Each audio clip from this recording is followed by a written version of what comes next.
3. Pepper and architecture.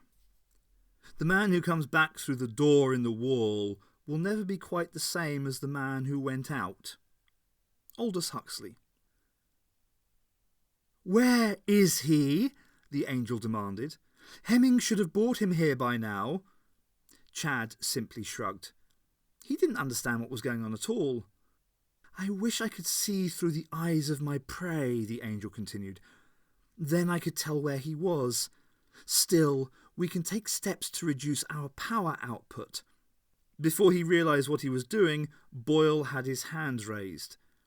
It took him a little while to realise this, a little shake of his head to free it from the cobwebs. These days he seemed to be waking up every 5 minutes. Maybe this really was a dream, and soon the alarm clock would go off. Time for school, time for hitting children until they liked him. He tried to remember how he had got here. There had been that time in the playground with Dotty and the brick, red brick, rough in his hands. He'd been talking to his gang, swearing about her, when he had got the idea that this was the moment his visiting angel had referred to. He'd picked up the brick and crept in her direction, watching that little blonde head, the intense stare of her eyes. He'd raised the brick, not sure what he intended to do. And then the back of his skull had been pierced by a 4-dimensional probe. This had impaled him through the cerebral cortex and peppered his brain matter with hyperspatial reference material. It had hurt like a drill bit. The whole process was over in seconds, and in the second he brought the brick down, he was a different creature to the boy who had raised it. Something had bravely jumped out of its lair in daylight, slithered through hyperspace and captured the child. Just as quickly, it had vanished again. "Mum, make the stream go away." Chad would have started to weep, but something dark flooded through his mind and made him hate instead. He looked down at Ace on the altar. Even now she wasn't helpless. Even now she looked confident. He hated her for that. The hate gave the thing in his mind sustenance, and it overbalanced his consciousness once more, taking control. With a shudder, Chad Boyle brought his raised hands together. The concussion sang out through the church, impossibly across the lunar vacuum, booming in the endless night. The bubble of atmosphere that sustained Sheldon Boniface in the Lacus Somniorum ruptured. Molecules flew apart, air becoming void as dust exploded upwards in a silent lunar hurricane. Those few earthbound astronomers who were still interested in the moon gestured excitedly to colleagues to come and see. A plume of dust was blossoming out across the lunar disk, obscuring the light with a wave of darkness. At the heart of the storm, Hemmings stumbled, swiftly fastening the safety catches of his spacesuit. He pulled on the helmet with the speed of one who had no real idea of what vacuum could do, but didn't mean to find out. Sometimes he wondered how he had come by the spacesuit. He had come across the strange device, the blue box. He remembered that. London Free Corps headquarters. He had given the doctor the slip. He had stepped through the blue door, and then a figure had appeared behind him and placed something on his neck. He had woken here in the spacesuit and had talked to a god. The god had been a tiny ball of knotting light, something that was hard to watch and remain sane. The god had asked if he knew where he was. The moon? He had guessed reluctantly. He had always been fascinated by astronomy, the grandeur of space, how it set up a model of serene order for life on Earth. Horbiger, whom Hemmings had read at his father's knee, had said that the moon was made of ice and would crash down upon the world, releasing the ancient gods imprisoned inside the planet. Hemmings mentioned this to the deity before him. The god had been pleased, indeed had laughed, and had asked him if he wished to serve in return for special honour. The Free Corps man had replied that he would serve without reward, that he had dreamed of this moment, subconsciously anticipated it in his paintings. Jung, whose works had been suppressed but still held wisdom for the few who could be trusted to read and understand, had spoken of archetypal gods. A warrior must accept what is before his eyes as real, as must a learned man.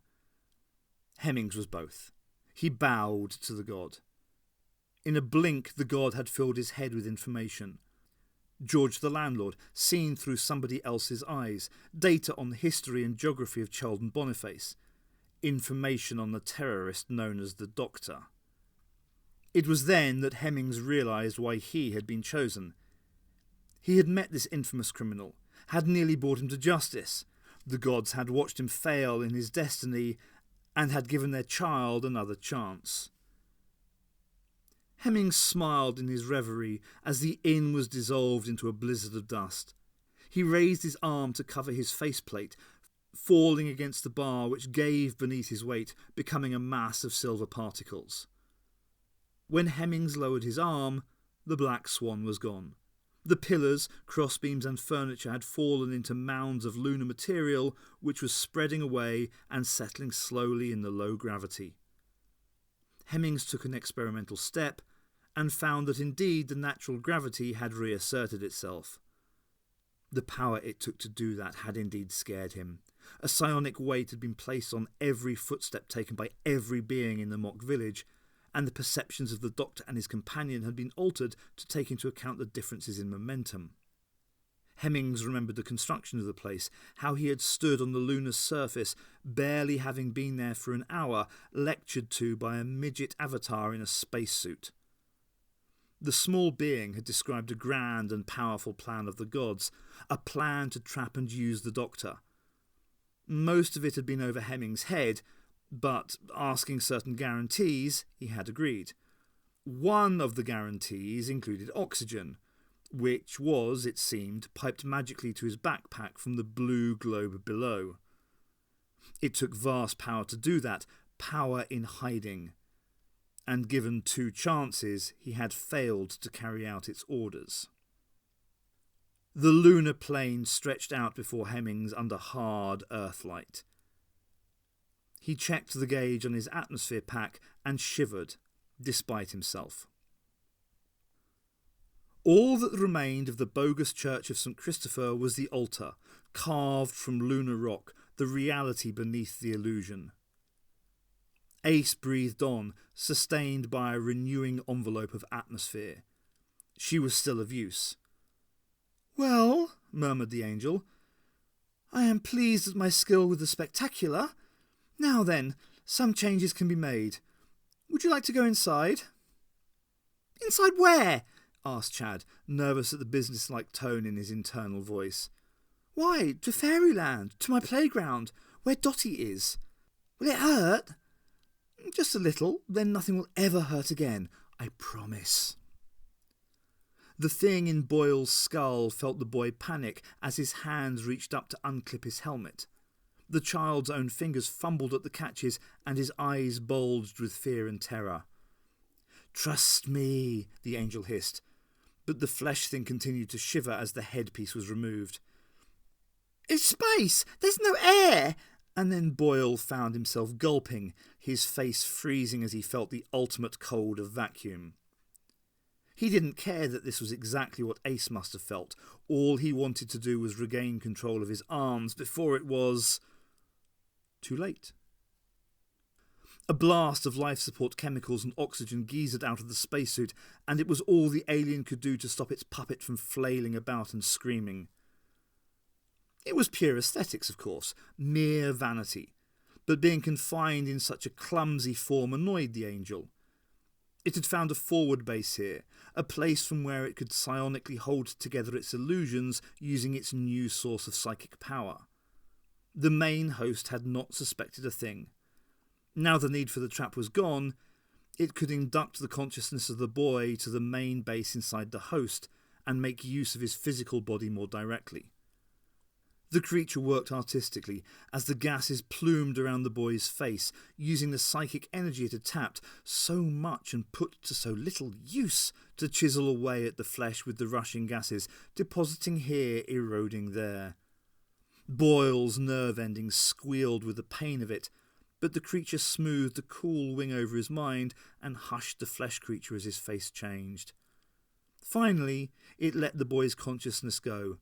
flitting away back to the Angel's main base. The action was like a human releasing an insect. What emerged as the last wisp of gas departed from the helmet link was much more to the Angel's taste. Metallic blue, an angular jaw struck forward from a flared snout and shining smooth brow. Long tapering ears of aluminium curved upwards into vicious blades. The general impression was that of a carnivore, a ravenous dragon, but for one detail. The eyes were still those of a frightened child. The Doctor's gaze swept the console of the TARDIS carefully. His hands remained clasped behind his back, and he seemed almost at peace, a man in the eye of the storm. Only two things disturbed this picture. His eyes were those of a suspicious animal, and hidden, his fingers were playing complex, jittery games. Ace had woken to find herself lying on a polished floor, her muscles aching. This deathlark was certainly a strain. It was also nothing like anything anybody had ever told her about the afterlife. But then, who would know? She tried to take in her surroundings. It was, fairly obviously, a library. Endless wooden shelves, the smell of polish, and a ponderous quiet filled the place. Well, libraries were cool. You could get away from the world there and read the new volume of chemical abstracts. She looked at some of the books. Homer's Odyssey, The Adventures of Sherlock Holmes, and Fly Fishing by J.R. Hartley. The books were in some kind of strange, chaotic order that it would have taken a genius to comprehend. The floor, Ace noticed, was tiled, an immensely complex pattern that curled and knotted around itself, patterns within patterns, full of little pictures of people and places. The pictures changed as you followed a loop of the pattern and formed some sort of a plot. Here was a cowled figure, shaking his fist at a dark castle, and in the next picture he was cowering from something huge and fearful. Then he was running. But this plot seemed to connect with others. A schoolteacher, a nice-looking one for once, looking puzzled at his class, then sitting in his car outside a junkyard, together with his companion. Plots within plots, wheels within wheels. Ace shuffled across the floor, trying to find a continuation. A footstep clicked onto the smooth surface. Ace stood up slowly, eyes ready for battle. Chad Boyle had spun through the ocean of language also, maintaining his identity through hatred, through laughing at any other definition than his. When he had come to the end of the journey, he had heard the same declaration of principles that Ace had, and had laughed at that too. But if you behaved like that, everybody else would start hurting you, because nobody liked a keener. He reached for the rose and snapped it off at its stem. The thorns drew blood. The beach disappointed him, because this was almost exactly opposite to what he regarded as a good time. Still, he saw the light at the end of the pier and proceeded towards it. "Hey!" he shouted up at the woman in the ticket booth, who was reading from her book. "Where's the ice cream?" Seemingly surprised, the robed figure looked down at the child. "Ice cream? The angel told me I'd like it here, and that means the whole planet must be full of ice cream." The robed figure smiled an ancient smile. "Yes, of course. The ice cream is that way." She pointed down the pier. "Do you intend to hurt anybody?" "Course I do. Here I can do whatever I want and nobody can stop me. Even the angel's not inside my head now." Her eyes excited, the woman watched the boy stamp along the boards of the pier. "I'm afraid she is," she whispered, "and you're not." Through the flesh of her hand ruptured a single metal claw. She used it to change the channel on her television. The picture was now of a library. Something was moving behind the shelves, something glimpsed between books, a sinister figure. Ace moved slowly backwards, checking behind her. There were others all around her. Ace did what she always did in stress situations. She reached for her Nitro 9. 3 cans left. The things were vaguely humanoid, but she couldn't get a hint of features or costume. "All right, scumbags," she called. holding a can of her favourite substance aloft. "Explosive death on sale! Who's buying?" Then she backed into something. She spun around, expecting to have to fight it off hand to hand. When she saw who it was, she relaxed slightly. It was an old man, his silver hair swept back. Yeah, he looked like a librarian as well in his red robes, peering at her down his long, hawk-like nose. "That is scarcely an expression suited to a young lady, he muttered sternly. "Who are you calling a lady?" Ace backed off slightly and he raised a hand. "Oh, don't be silly, child. I'm not your enemy. Indeed, I'm here to help you. Yes, I have some control over the library. Don't take any notice of the clowns." "Clowns?"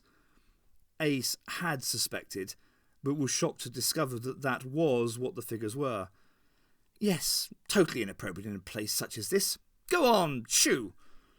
With a theatrical gesture, he waved away the clowns that lurked behind the bookcases. The elaborate ring that he wore glinted in the reflected light. "Shoo! Ha! That showed them, eh?" He giggled and put an arm round Ace's shoulders. Ace didn't mind. He was like a kindly grandfather, and he smelled of roses. "Their whole purpose, my dear, was to get you to where you are supposed to be. I can do that in a much more civilized fashion. Follow me." He gave her shoulder a little squeeze and was off, suddenly authoritative again. Ace smiled. Maybe she had an ally. The librarian led her to a doorway which bore a plaque saying, "Special collection. Staff only." "Am I allowed in there?" Ace asked him.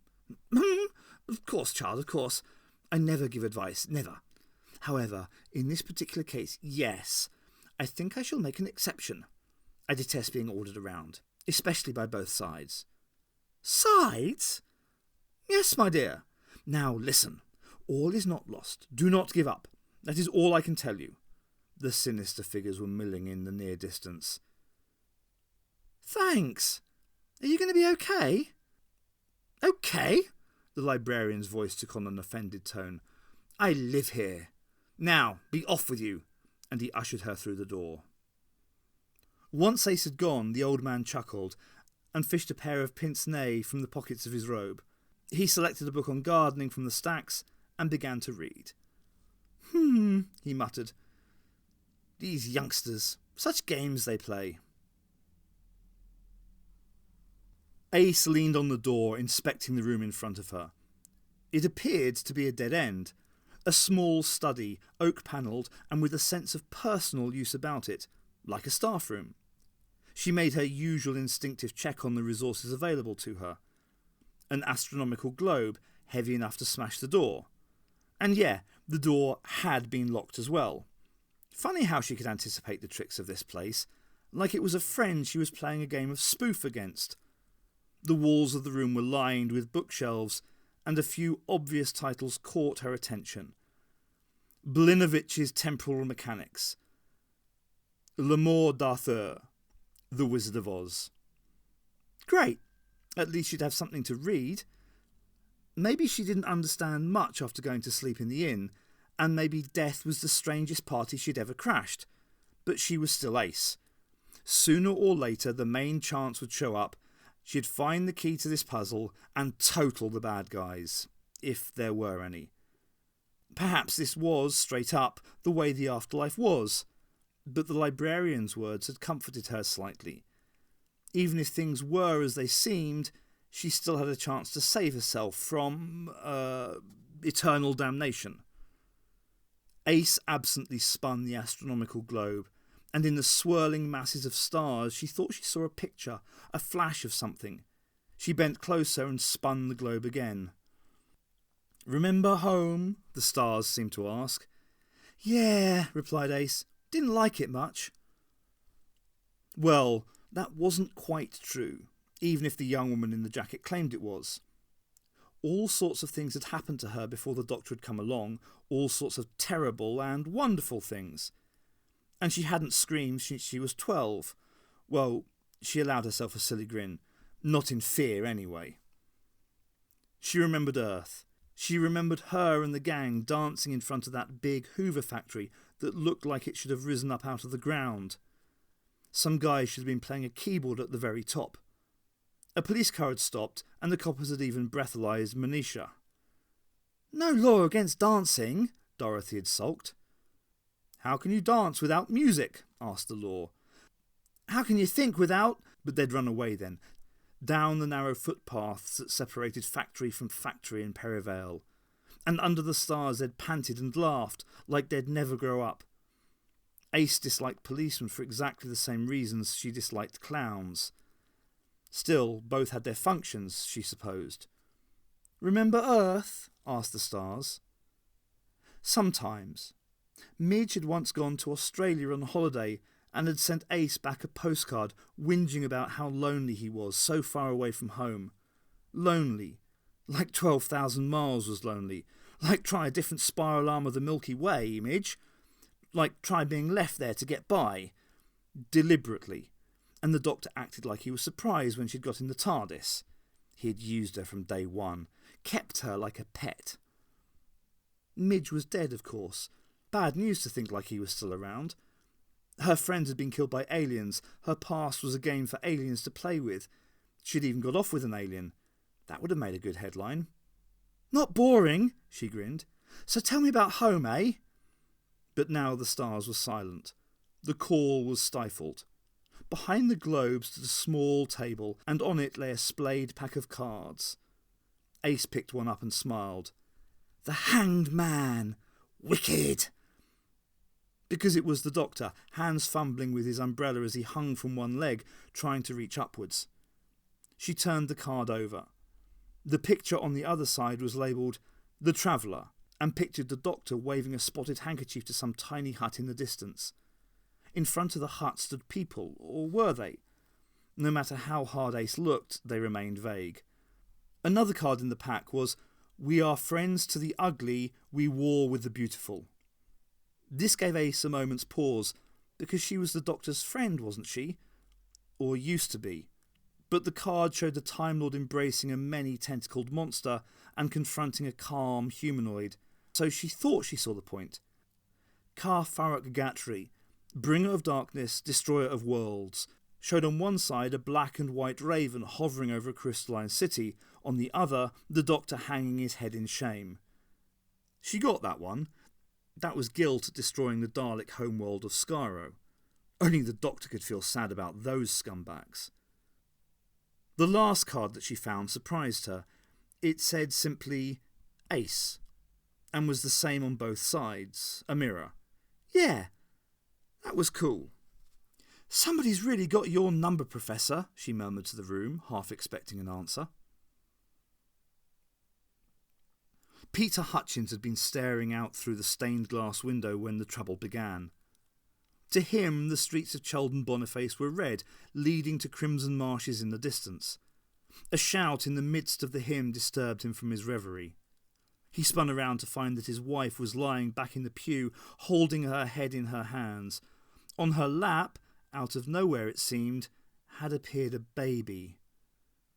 Peter just stared. The hymn was stifled as people stood or stepped forward to offer help. Trelaw had seen something, a movement at the back of the church, the departure of familiar coat-tails. "Saul," he whispered internally, "who was that man?" "That," muttered Saul, "was the doctor. I would have called out to him, but I did not want to alarm the congregation further. He seems to have vanished again. He, delivered a baby." "Oh dear," sighed Trelaw. "I knew that something complex would happen today." Having searched for secret passages, ventilation ducts and hidden cameras, Ace was leafing through the pages of an atlas, her back to the celestial globe. She wanted to find something out. There, Cheldon Boniface, on the Bure between Wroxham and Horning. It was certainly a real place. Behind her, unseen, a silver tentacle emerged from the globe within the constellation of Cassiopeia.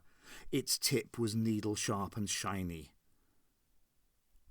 The doctor closed his eyes and sighed, hands poised over the controls of the TARDIS, the actor waiting for his cue. One roundel of the darkened control room had been detached, revealing complex neural circuitry that had somehow been adjusted with a pair of pliers. 2 fingers of the Doctor's left hand were curled into the horns of Rassilon, the Gallifreyan protectional motif against supreme evil. Rassilon himself would have disapproved. "It's not for me," murmured the Doctor to his ancient compatriot. "It's for a friend." The tentacle snapped out, ripping a hole in Ace's jacket. She spun round, shedding the garment with a shrug, only to find another tentacle lashing out for her throat. The globe was squirming with metallic life, and Ace found herself swatting at the sharp spines with books, grabbed from the table, the walls, the floor. She slammed against the wall, still fighting, and the things clutched her ankles, pulling her off her feet. "No way!" she roared at them, clutching onto table legs and chairs. But the spikes stung her hands away from everything, and flailing, she found herself dragged across the floor towards the source of the lashing tentacles. Space was calling her again. Ace yelled, "Professor!" as she was pulled inside the globe, and then, as her face vanished under the darkness between the stars, "Doc!" and then all was silence. The door opened, and the old librarian poked his head round it. Tutting at the mess of books on the floor, he picked up Ace's jacket and hung it on a peg. "Such a mess," he sighed.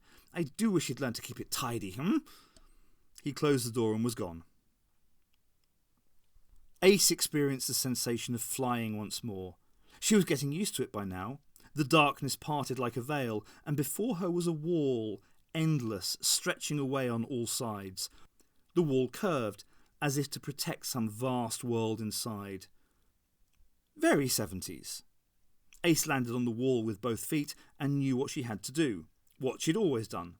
She pulled a can of nitronine from her rucksack and taped it to the brickwork. Long fuse. There was no cover in this strange dreamland. She'd just have to get as far around the curvature of the thing as possible. The sky overhead was dark, velvet black. Yet from it there came the strangest sensation, something that Ace had searched for all her life, sometimes thought she had found. The sky loved her. Yeah, thought Ace, very 70s. She sprinted away, counting hippopotamuses in her head, and threw herself to the floor just as she reached 50. The wall exploded, bricks arching into the darkness and vanishing. "Awesome!" smiled Ace. The Doctor tensed, his mouth opening slightly, his hand hovering above an open panel in the TARDIS console. 5 wires stuck out, inches from his fingers. His expression could have been pleasure or pain. Whatever it was deeply felt. Ace slid into the hole she had created, the bricks smooth and ickily warm. She found herself in a gleaming polygonal room. 13 sides she counted.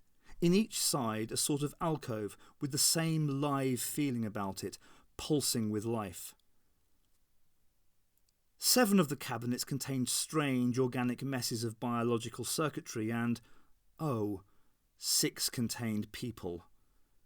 They were half-formed male figures, white as the walls, their faces blank and their costumes basic. A kind of rot seemed to have set in, because the figures were mottled with a grey decay. The organic circuitry was growing about them, like it wanted to consume them but was being prevented. The figures were stirring, like plants searching for sunlight.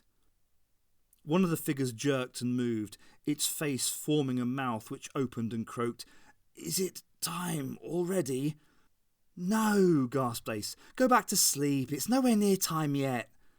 The creature began to move, to fight its way forward. Real fear shot up Ace's spine, that old fear of mannequins and clowns. Things that weren't human but pretended to be. Like the Doctor was sometimes. "You're nearly home, girl," a dark female voice muttered from the roof space. "I'm not a girl." "This has been a good dream, a wonderful story. Perhaps when you awake the Doctor will laugh at it." Ace couldn't quite bring herself to believe it. "You're having me on. This can't be a dream, it feels too real." "You're still in Sheldon Boniface. There was something in the mead, a mushroom-derived poison. The Tinkers were planning to rob you. The Doctor saved you and took you back to the TARDIS. He's attending to you now." So who are you? I'm your logical mind, talking to your dreaming emotional self. Okay, I'll buy it. What do I have to do to get home? Just relax, said the voice, and think of Norfolk. So Ace thought about the snow and the inn and the villagers and about the doctor who'd obviously been running up a blind alley again. She seemed to be achieving something because she felt as if she'd plugged into a giant humming power source. Was this what life felt like from a distance? She'd heard about people who nearly died and then survived. Feeling no fear, they described billowing white tunnels and beautiful gardens. Typical of her to try something different. Nothing that had happened to Ace had made sense, and she desperately wanted to believe this new version of events. A hand was reaching to her from the other side as she thought of Cheldon Boniface. Something was drawing her to it, communicating. She wasn't dead. She was still Ace and still alive. And she was going to get out of this nightmare. She was going to leap the gate, break down the wall, climb the cliff. She was going to be free. The power flooded her nervous system, and it was all she could do to stop shouting with the joy of it. Walls of multicoloured light closed in on her, blazing away from the surrounding chamber. The figures thrashed and faded into the glare, roaring. The taste of blood welled in her mouth as she felt the walls of reality parting. Yes! With a jerk of muscles, she slammed her trainers together and wished with all her might. Wished for Earth. The room exploded. Inside the TARDIS, the Doctor grabbed his head and screamed. Fire burst across his vision, and his ears filled with white noise. He took a staggering step forward and reached for the bare wires, muscles jerking as if he were fighting against his own body. His fingers touched them. Contact! The Doctor's body convulsed with raw energy, and blue static skittered up his arms. Pain shrieked through him, and he stared blindly upwards and screamed. Trelaw had run across to attend Emily when Saul began to warn him. The sentience that inhabited the church had been initially preoccupied by his unexpected communication with Mrs. Hutchins and by the Doctor's flying visit, but the feeling of expectation he had been experiencing all morning was growing to the point now where he could barely stand it. Something was going to happen, and soon. At the edge of perception it began, a distant voice calling to him, a psychic whisper that beguiled him pleased to help. So Saul had made contact and had been scared to feel something lock on, visualize him, hold him in its sights. Something was coming, a ripple of power like the bow shock of some enormous vessel approaching Earth. Saul tried to analyse the oncoming emotion, but all he could feel was destruction and death and hatred. Immense hatred. He shouted to Trelaw, but the vicar seemed to have caught the feeling too, because he had picked up the baby from Emily's arms and was trying, against Peter's protests, to get her to her feet. "Go! Get out!" he was yelling, and the congregation was starting to obey, afraid of something ancient, some hysteria that made them feel insignificant and vulnerable. Saul joined in, out loud in a voice that sounded like the collected choirs of every Oxbridge college, echoing around the church like the cry of an angel. "Great evil is coming! You must leave!" That convinced most of them. The villagers pelted for the door. Emily stared at the ceiling and grabbed Peter's jacket, but he sat staring about him in wonder. The last villager ran, screaming out of the doors, and Trelaw looked down at the couple fearfully. "Please, you must!" Then the storm was upon them. The doors slammed shut, and a roll of thunder echoed across the village. Trelaw glanced desperately about him. "What's going on?" began Emily. "What?" The old church exploded. A vast concussive fireball burst across the village and fields. Houses were atomized. People turned in surprise and became flying ashes. The sound ripped trees and flung them like spears across grasslands that were blazing from the heat. Farm animals became calcium skeletons and liquefied. People on the edge of the explosion found themselves running against a powerful sucking of nightmare air until they were pulled off their feet and flew screaming back into the funeral pyre to vanish as black dots in the terrible whiteness. A pillar of fire rose over the English countryside, and inside it formed the face of a woman contorted in an ecstasy of feeding. The face faded, and the pillar thinned, becoming a rushing column of plasma that defied gravity and logic in its upward motion, finally departing Earth with a sigh of heat eddies. A crater 2 miles across was all that remained. Around it, in a clear, legible hand, was scorched in letters inches high and many times repeated, "I have returned, humans. Know me." An arch of fire rounded Earth, sending aura glowing to the equator. The moon was full in the reflected light of a billion-mile dragon, delighting in the fear below. Then suddenly the world was plunged into darkness and a quiet, trembling terror. Thunderous echoes died away. "Know me, know me." "Know me," whispered Ace, curled into a fetus. She didn't know what it meant. What she did know was that the thing had lied. She had touched something powerful and terrible, plugged into it, and it had been like sticking your tongue into an electrical power point. She was still shuddering with terror. Ace hadn't been spirited home, and deep inside she knew that she'd done something wrong. Very wrong.